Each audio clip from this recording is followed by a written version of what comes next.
What is up, guys? Welcome to another episode of the Lunch Table Podcast. For this episode, we are reviewing the final episode of Citadel Season 1, Episode 6, now out. Guys, this is going to be spoiler intensive, but without further ado, Akram, what were your thoughts? Oh, a lot of twists and turns.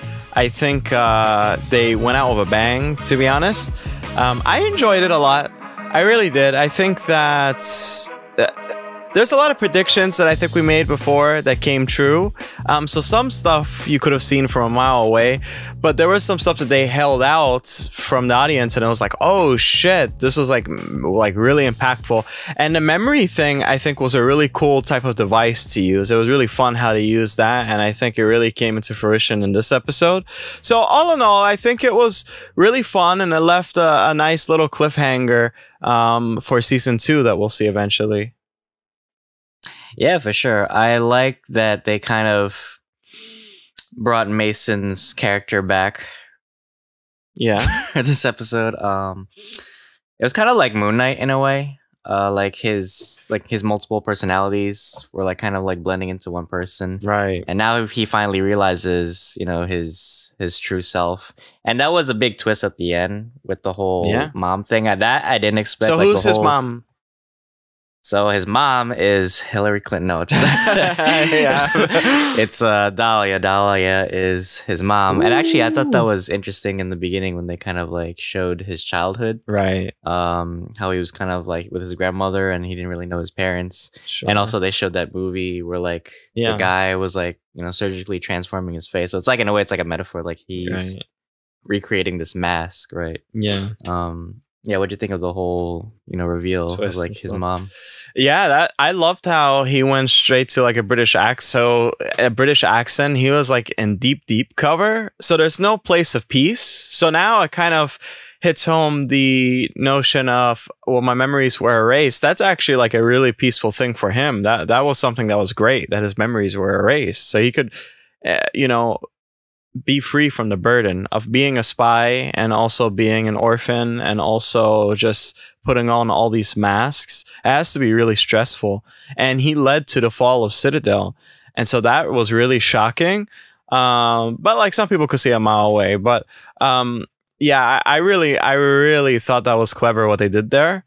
Although I am a little confused because I'm like, wow, the mom is like really going hard after Mason. And like, it's weird because that wasn't really alluded to through the whole show. I might be wrong. Maybe there's like subtle cues that I may have missed, but for the most part, it seemed like she was absolutely fine with having Mason hurt at any moment or killed. Yeah. And so that was like a kind of real weird. And I could see why someone will think, oh, that was just thrown in.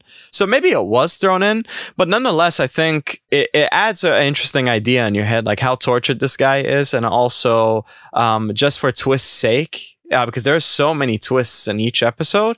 So I thought it was pretty, it's something that I will remember, to be honest. Yeah. And I think that's what they should strive to, you know, have that in there. So yeah, that was weird. I was thinking that, too, like why she was so like nonchalant, you know, like, and she didn't even really like mention Mason that many times.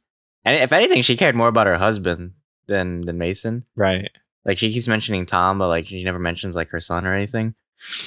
And Mason, like, it's interesting that he's kind of becoming, or like he always says like he is who he is, right? He's always a spy because that's all he knows, because he was an orphan and he didn't have much. So it's like in a way, he's kind of digesting this identity as a spy. That's all he'll ever be, in a way. It's like he can't really develop a relationship with anybody else, like Nadia or like his mom, because he'll always be, you know, this agent, right? It's like he believes too much in himself as an agent than to be anything else. And I think that's really interesting. Like the spy is kind of like consuming his own identity, that he forgets like who he is in a way. So yeah, and it's even more complicated because he, as I predicted in one of our episodes, Orlick made a backup of his memories, and now he finally like realizes everything he's done, and it's kind of like he lost his second chance at innocence in a way. Right. That's kind of like the ignorance is bliss thing, you know, as Conroy, like, you know, he was kind of spared this whole, double life, but now like he remembers everything. And now it's even more complicated because number one, well, he has a child with Nadia too. And I think Nadia doesn't know that he betrayed Citadel too. So it's like he's keeping like double secrets, right? Yeah. And Abby still doesn't have her memories yet either. So I want to know like how she got her memories erased, how they still ended up. They didn't really explain that too well. And also, how the fuck did they get the kids back? Like at the end when they went to Citadel, I was really confused about that part. If you guys know or if you remember from the last episode, let me know because I was really confused about that part.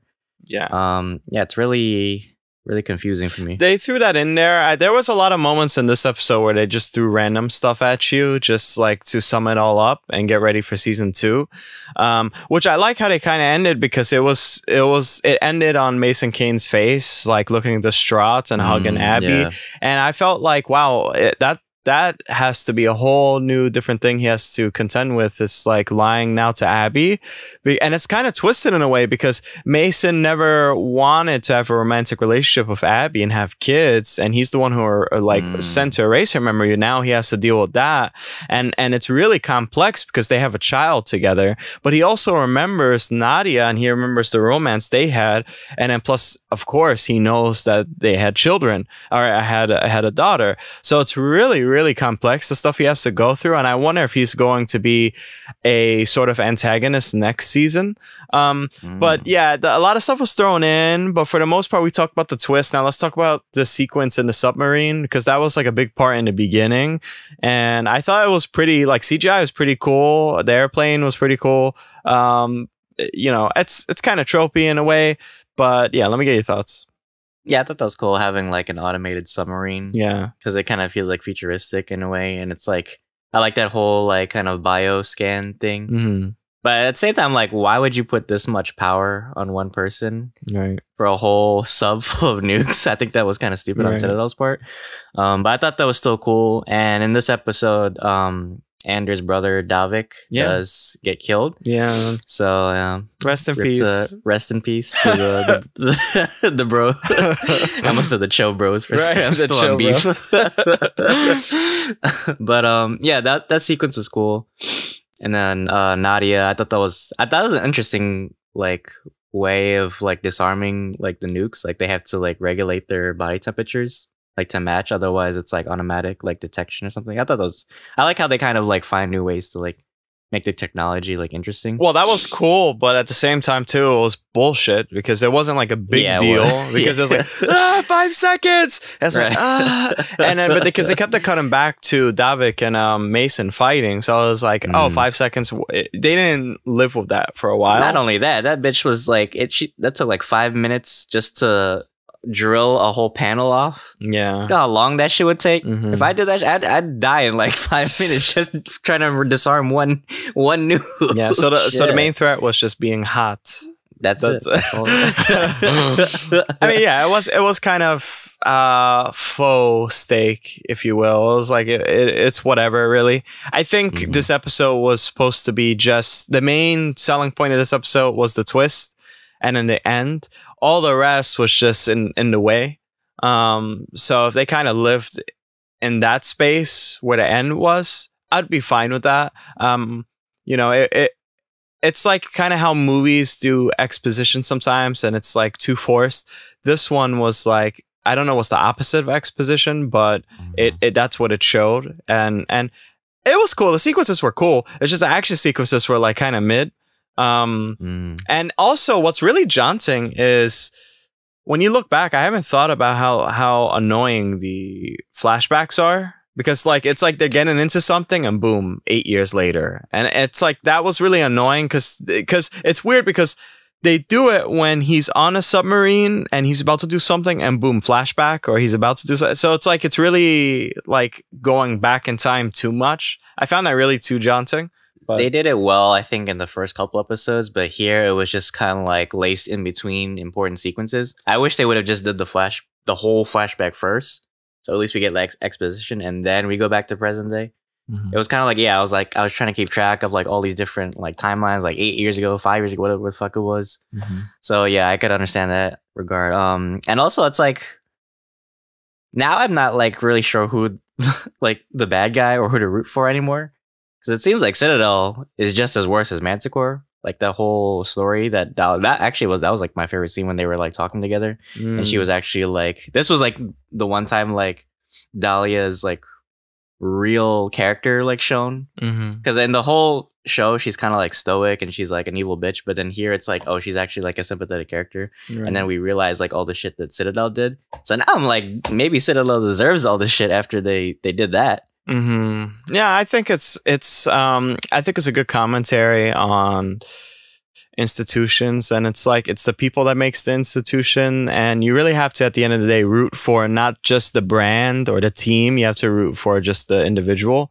And so that's how it seems like they're going to move forward. But anyways, I want to get your thoughts also on the trailer, which is kind of a mid-credit scene, or a pre-credit scene, if you will. We get to see that they will have a spin-off called Citadel Diana. It was a pretty impactful trailer, to say the least, really action-packed. But let me get your thoughts on that trailer.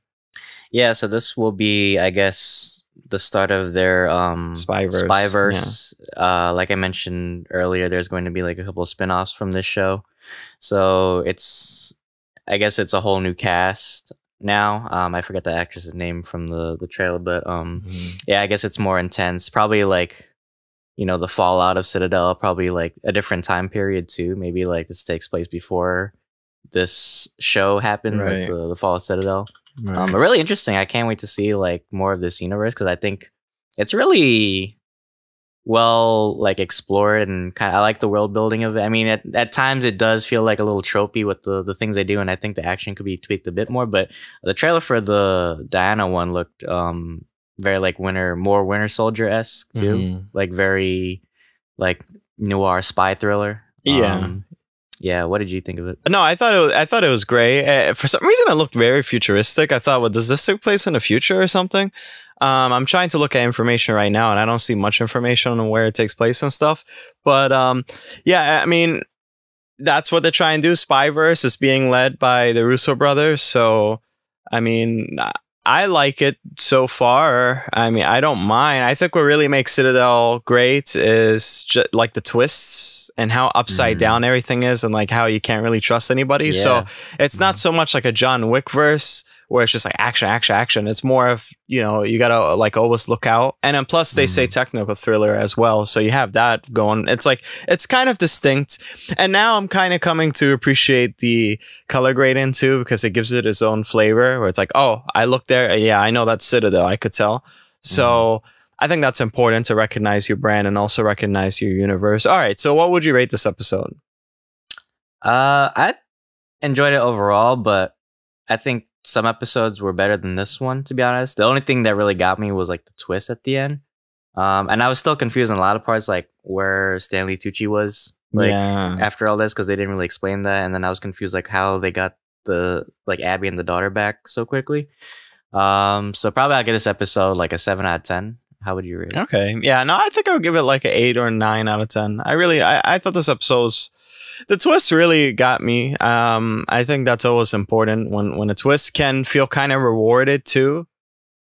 I think it really means something, and I think it did. And I think it makes things complicated in the future. So I kind of like how they pulled that off. Although again, a lot of things were spotty and just tacked on real quick. The pacing could have been better too, but for the most part, I think I'd give it like a solid 8 out of 10. Yeah. So, but that is our review for Citadel episode 6. Why don't you guys hit that like button, please? We're working hard here. We're reviewing all these shows for you. We try to do plenty of other different shows all the time. So yeah, if you guys can check out our other reviews as well. So we have one more video after this. We have our actual season 1 review for Citadel, and we're going to talk about every episode, all spoilers, and we're going to give you a brutally honest review. So Dylan, why don't you take us away? Yes, and we are still also reviewing Silo, which is on Apple TV Plus, so check out those reviews as well. We have a PlayStation Showcase discussion coming up, so check that out as well. So many shows, so many movies coming out this month, but you know, we can't do without you guys, so thank you for support. Check us out on Apple Podcasts, Spotify, and Anchor, and check out our Instagram as well. But yeah, guys, thank you so much, and thanks for having lunch with us. See you guys.